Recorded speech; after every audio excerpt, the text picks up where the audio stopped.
Today we are going to be talking about makeup brushes. I get asked a lot what makeup brushes I use. This is basically going to be all of the brushes that I can't live without, and brushes that I need to create an entire face.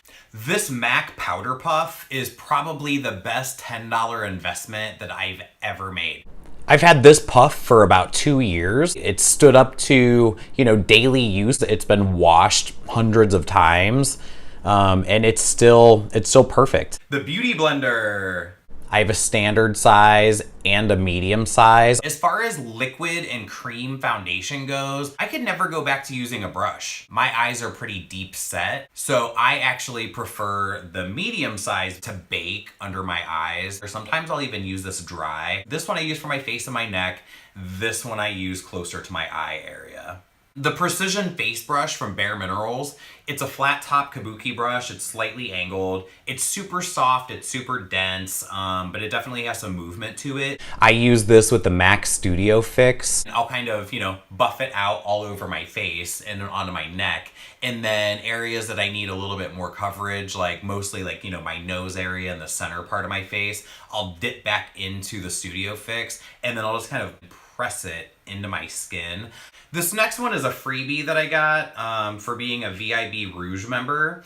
This is the Pro Mini Flawless Airbrush. What I really like to use this one for is for a cream contour. I don't use swiping motions with it. I kind of pat it and kind of slowly move out this way so it doesn't leave any streaks. And I'm sure they sell a full-size one like this at Sephora. But again, cream contour, this is the way to go. Most of the time I do bake my under eye, but for a day that I'm doing something quick and easy and simple and like a no makeup look, I'll use the Sigma tapered highlighter brush. This is the F35. And I will use that to set my under eye with powder. I will also take this with me in my touch-up bag for work.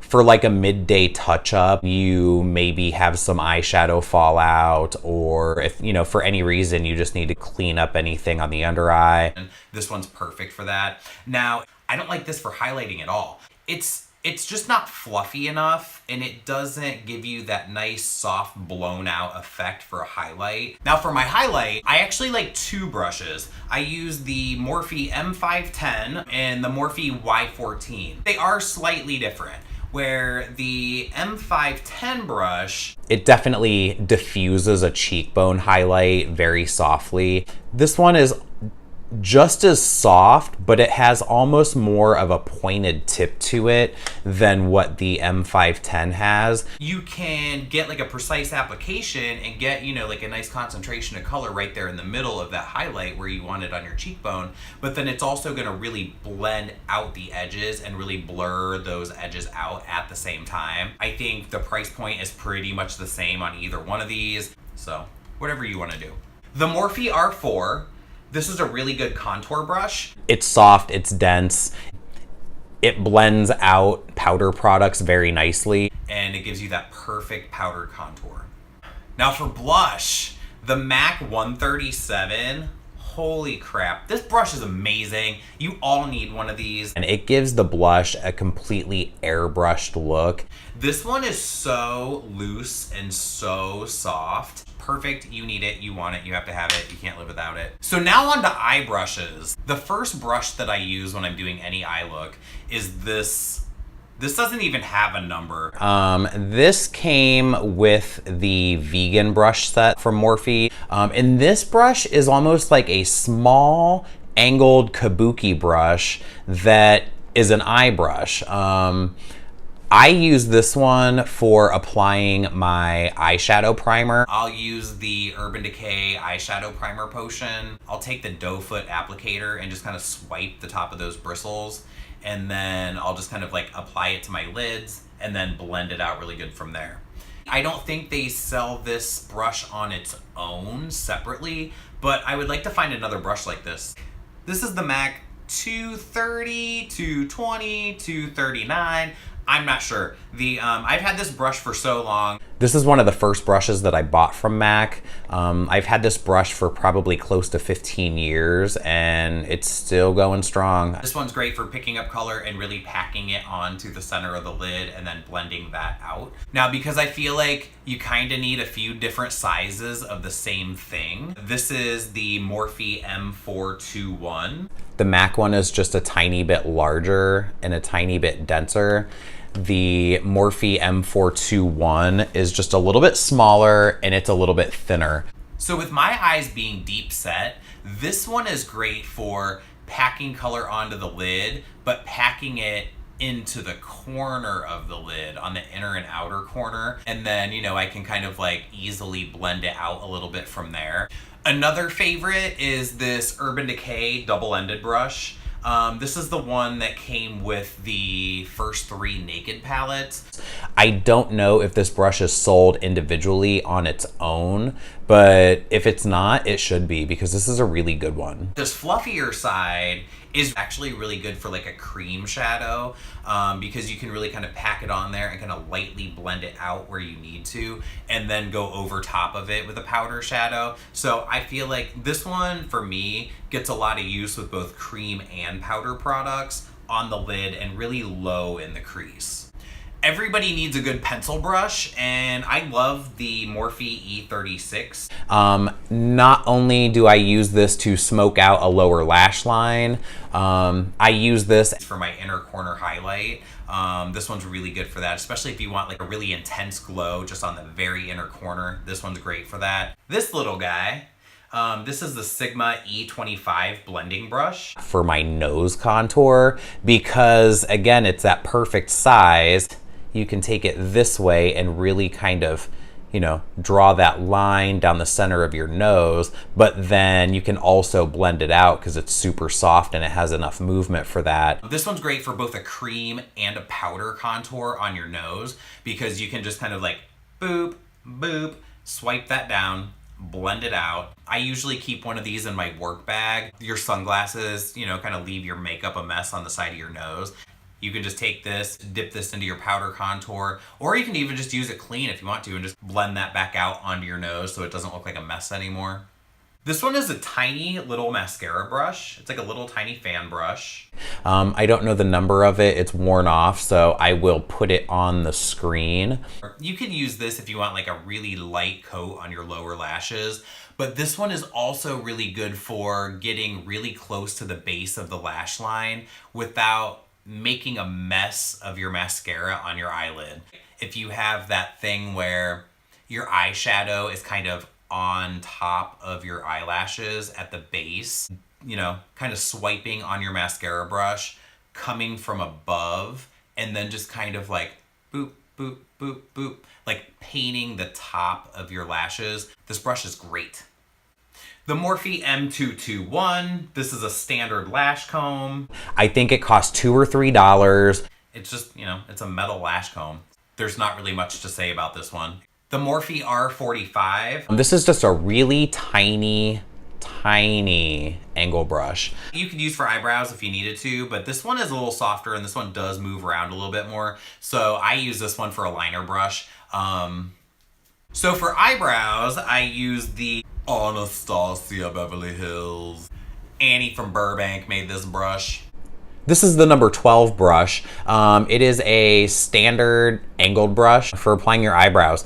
This one's great because it is very stiff, which is great because, you know, you can really draw on a brow. It's gonna keep everything really sharp and really defined. I've had this brush forever and the bristles haven't done that thing where they kind of, you know, blow up and spread out. This one hasn't done that. This one does have a spoolie on the other end if you have eyebrows that are actually made out of hair, but mine are not, so this side is useless to me. These brushes are like the loves of my life. I am obsessed with a fluffy, domed eyeshadow blending brush. We're gonna start with the classic, the MAC 217.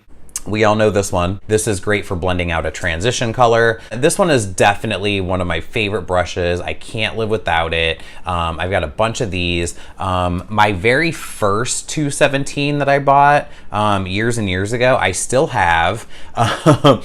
This one has just lost so many bristles. It's just like this sad wispy little guy. So this one I still use.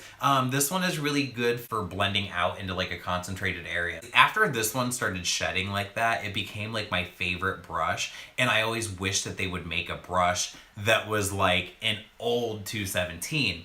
As it turns out, they did. They came out with the MAC 221, which if you look at these side by side, you know, the 221 is such a good brush. This one is perfect for where you want to blend it out and have that perfect soft smoky blend, but you still want to keep it really tight and really concentrated. If you know of a dupe for the MAC 221, leave it in the comments below because I would love to compare, because this one is fucking perfect.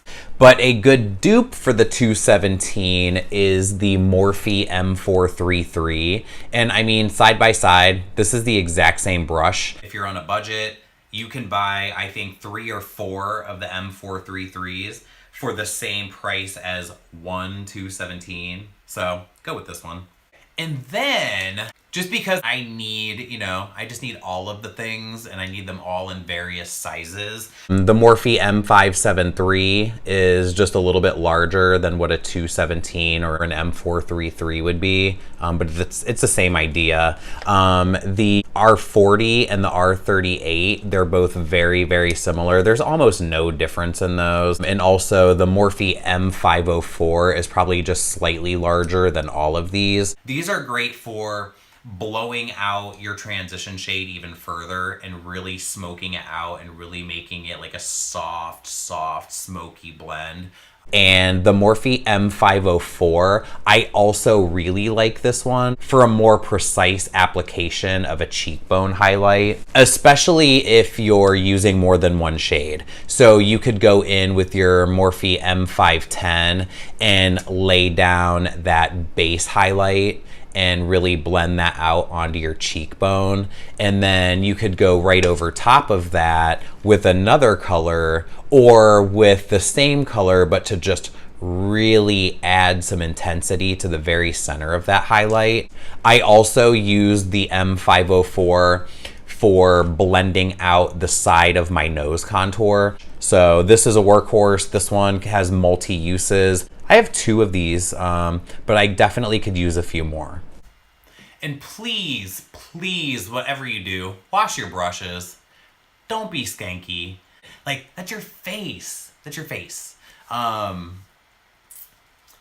wash your brushes, goddammit. So I'm gonna show you how I take care of my brushes between each use, how I wash them and how I dry them, and we'll go ahead and get into that right now.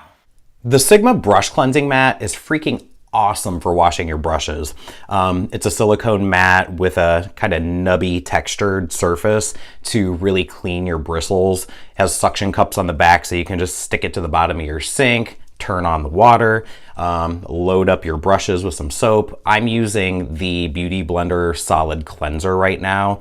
I like this one a lot. I also like the Purity Cleanser from Philosophy for cleaning my brushes.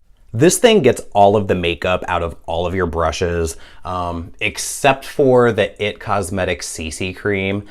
I don't know what it is they put in that stuff that totally just stains all of your brushes, all of your sponges, anything that it touches, totally stained. You're never getting it out. But yeah, anything else you give it, this mat is totally gonna clean it. I've had this thing for a couple of years. It's dishwasher safe.